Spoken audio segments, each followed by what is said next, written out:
Chapter 13. The Sweetheart of Sigma Chi.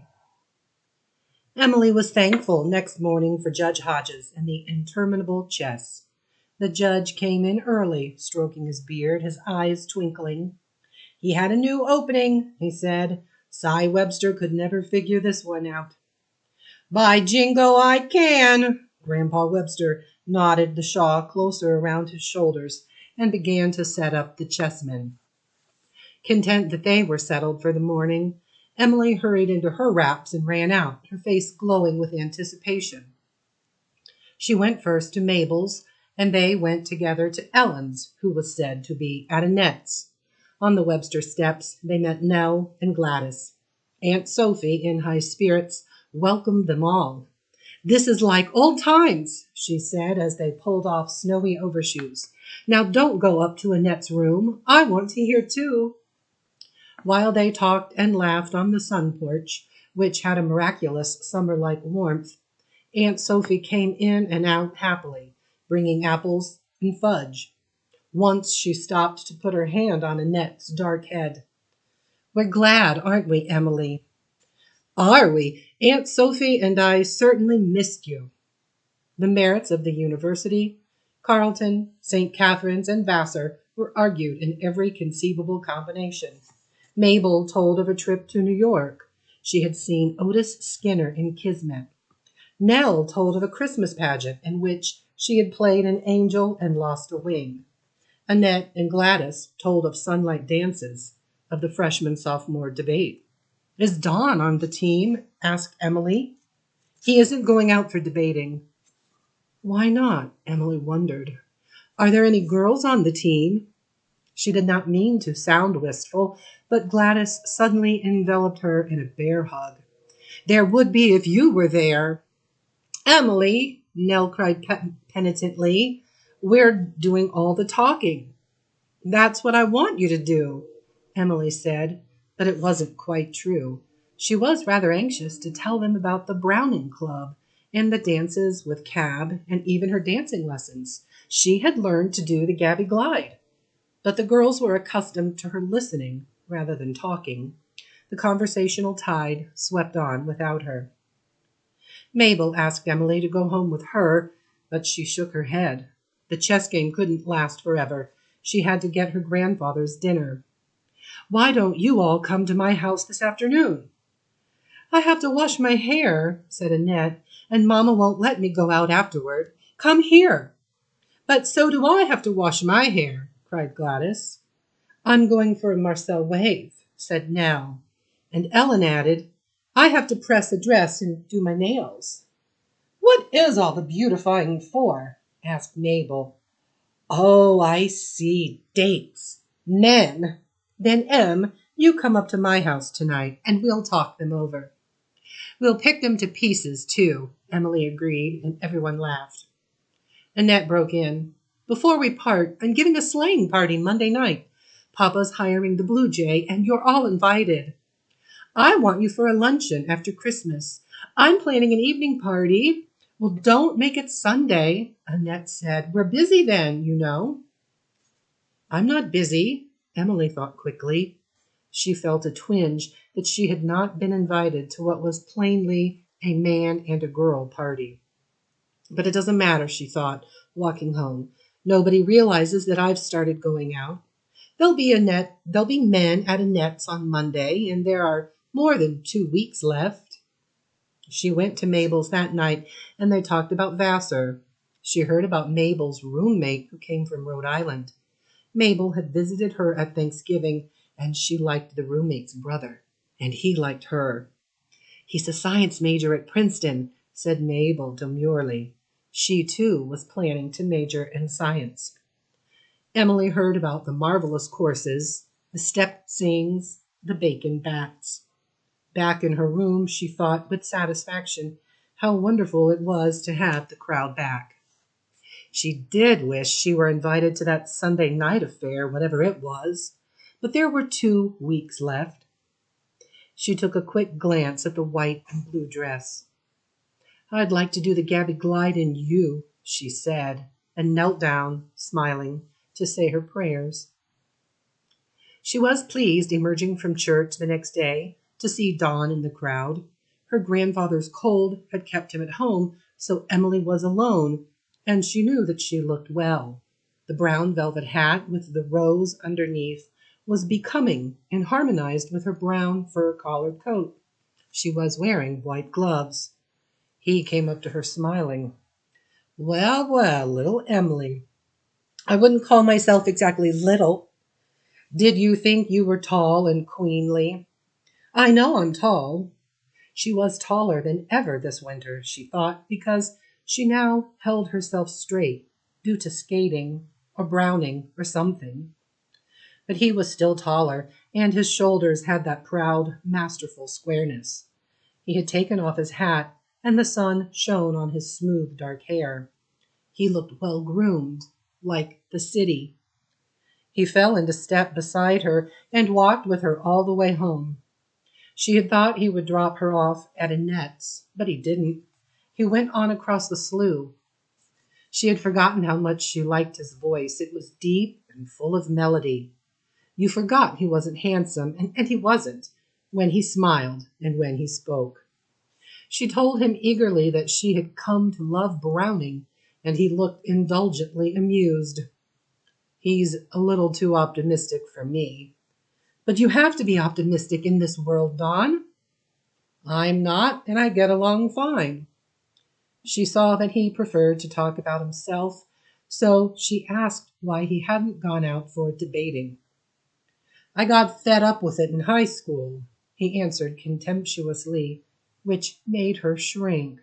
He couldn't suspect how much that would hurt her, or he wouldn't have said it, she thought. "I tried out for the Maskers, the dramatic club, and made it. We're going to put on Shaw's Arms and the Man. I know I'm not another John Drew, but the fellows want us all to go out for something. The fellows in the fraternity, I mean." He talked on in a mellow-toned flood. She knew he felt he was impressing her, but she loved it. She was impressed. There was no one like Dawn. At the gate he stopped and pulled out a pipe. "To solace my homeward walk," he said. "When did you take to a pipe?" Her eyes were on his long, dark, sensitive fingers as he tamped tobacco into the bowl of the pipe. "Oh, gosh, months ago. We're all pipe smokers at the house." He took the pipe between his teeth and lighted it. Emily did not ask him in. It was Deep Valley's dinner hour. But he did not hurry away.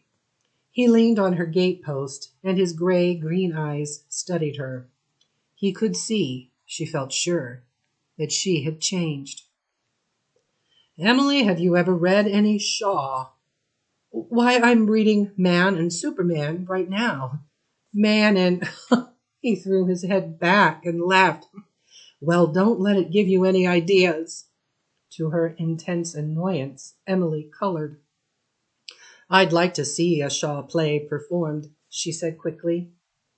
"So would I. There's a pretty good theater up in the cities. Annette and I take in everything that comes along. We're planning to see Maude Adams and Peter Pan." "I believe that's coming here too," Emily said, and he looked faintly annoyed. He took off his hat again. "Goodbye. I'll be seeing you around." "Oh, of course." She put out her hand. "We're all going up to school tomorrow." "Not I. Oh, Lord, when will the rest of you grow up?" Emily went slowly into the house and up to her room. When she had taken off her hat, she looked in the mirror. This was a different Emily from the one she had looked at that August afternoon when Dawn had left with Annette. The upsweep of hair was becoming. It emphasized the broad serenity of her brow. The texture of her skin had always been rough, but it looked rich and peachy this winter. She smiled into her earnest blue eyes. "I don't want to take Dawn away from Annette," she thought, "and of course I couldn't. I only want him for a friend, but oh, how I want that." Nothing, she thought, could give her more needed confidence. than to have Dawn accept her as one of the desirable girls.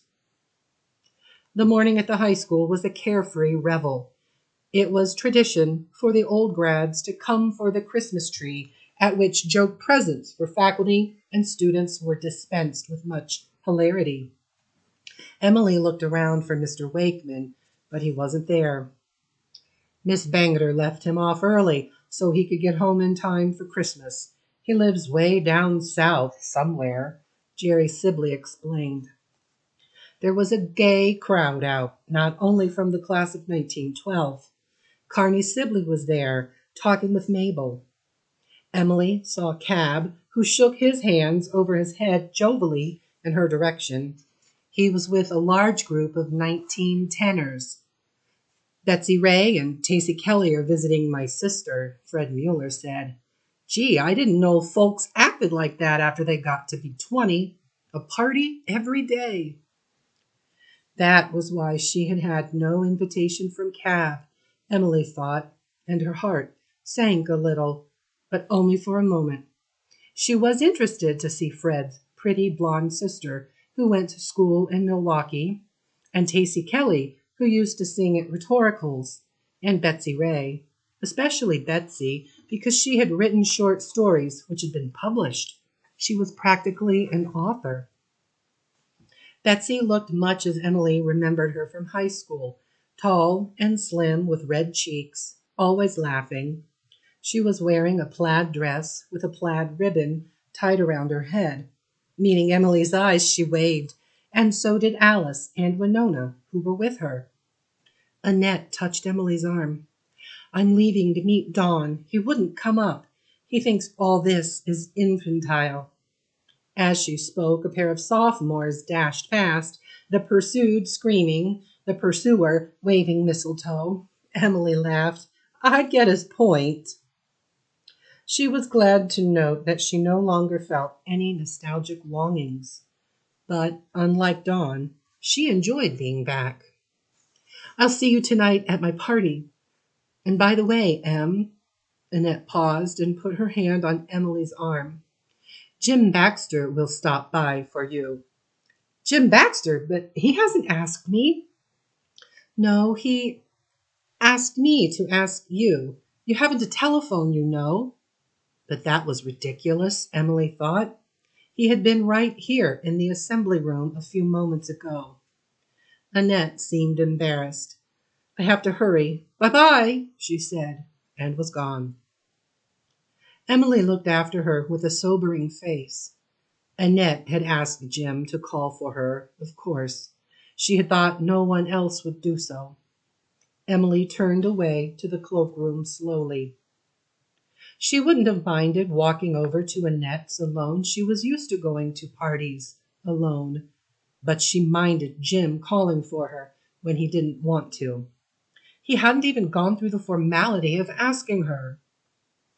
Injured pride stung her as she found her wraps and went downstairs. At first she thought she wouldn't go to the party. But that would hurt Annette, who had meant well, she knew, and Aunt Sophie, who was always so kind. Besides, she had counted on this evening. She was besieged with invitations to girls' afternoon affairs, but this was the only one she had for a man and girl party. No, I won't let this spoil things for me. I'll go and have a good time. Muster your wits. Muster your wits, she told herself, trying to smile as she tramped across the slough. At home, she laid out her sweaters and warm waists, selecting the most becoming one, a red flannel trimmed with gold buttons. And I'll wear a red ribbon and my new fur hat. She was sorry it wasn't a more glamorous type of party to which she could wear a pretty dress, but clothes didn't matter, really. It's inside I've changed most. Don saw it when we walked home from church, and he will tonight, she thought. She waited for Jim that evening with a resolute smile on her face. She had not put on her wraps ahead of time tonight. She would risk his thinking the parlor was queer, she had decided. She looked nice, and he might as well see it before she buried herself in the clumsy sweaters and coats and shawls one wore to a sleighing party. Cab had a good time with me. He asked me a second time. Probably the U has improved Jim Baxter, and we'll have something in common, she encouraged herself. But when the old doorbell chimed and she let him in, she saw that he had changed very little. He was the same big, hulking, stolid boy, and moreover, he looked mad. It isn't because he has to take me, it's because he can't be with Annette, Emily told herself with desperate insistence. But logic did not help. The moment she saw his sullen face, all her self-confidence died like a fire under a thrown pail of water. Her calmness as they shook hands was the stiff aloofness she had had in high school, not the easy dignity that she had felt with Cab's crowd. She tried to joke about the piles of wraps, but he did not respond. He buckled her overshoes grimly. They went out, and she asked him how he liked the U. He said, "Fine," and relapsed into silence. When she said she understood he was on the second football team, he said, "That's right," and let the subject drop. It was a cold, bitter night, and the slough seemed endless. Emily felt guilty about every step. What a walk to take with a girl you did not wish to walk with.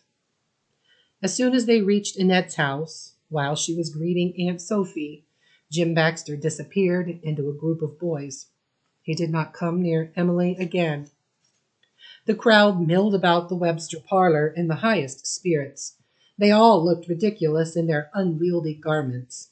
It was an atmosphere, Emily thought, in which anyone should be able to have fun. But she felt painfully awkward. She was almost in a panic. She forced herself to conversational overtures, but they sounded hollow. No one seemed to respond. I shouldn't be trying so hard. No one else is trying, she thought. Skid and Fred were teasing Gladys about the stocking cap she had borrowed from her little brother.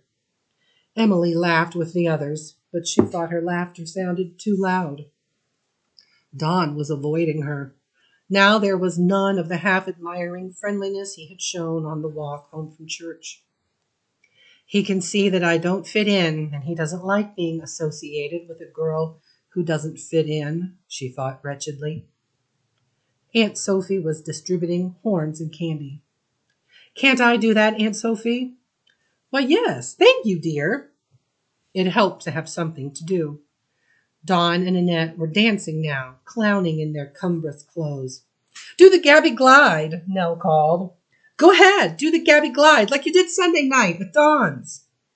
At Dawn's. Dawn had given the party, and he had not invited her, even though he had seen her Sunday morning before she had collapsed like this. She must have been mistaken when she thought that he found her attractive. Despair swept her. She felt crushed, unable to go on. But fortunately at that moment sleigh bells jingled merrily outside. It's the Blue Jay! Everyone cried, and they rushed out into the icy night, blowing horns and shouting. They piled in, not without scuffling.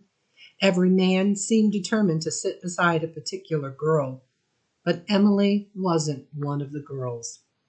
She found herself with Dawn on her right and Skid on her left, but it was by chance. Dawn's concern had been to be beside Annette. Skid had been striving to sit with Gladys. In the midst of the noisy, jubilant crowd, Emily sat marooned. But she didn't care. She was too heartsick to care. The night was as cold as her despair. It was 10 below, somebody said, but there was hay in the bottom of the bobsleigh, and there were plenty of buffalo robes. Now and then a rider hopped out and ran to warm his feet, throwing snowballs at the company. The sweet jingling of the sleigh bells was drowned out soon by singing. Emily had always loved it when the crowd sang, but tonight the music seemed to pierce her heart.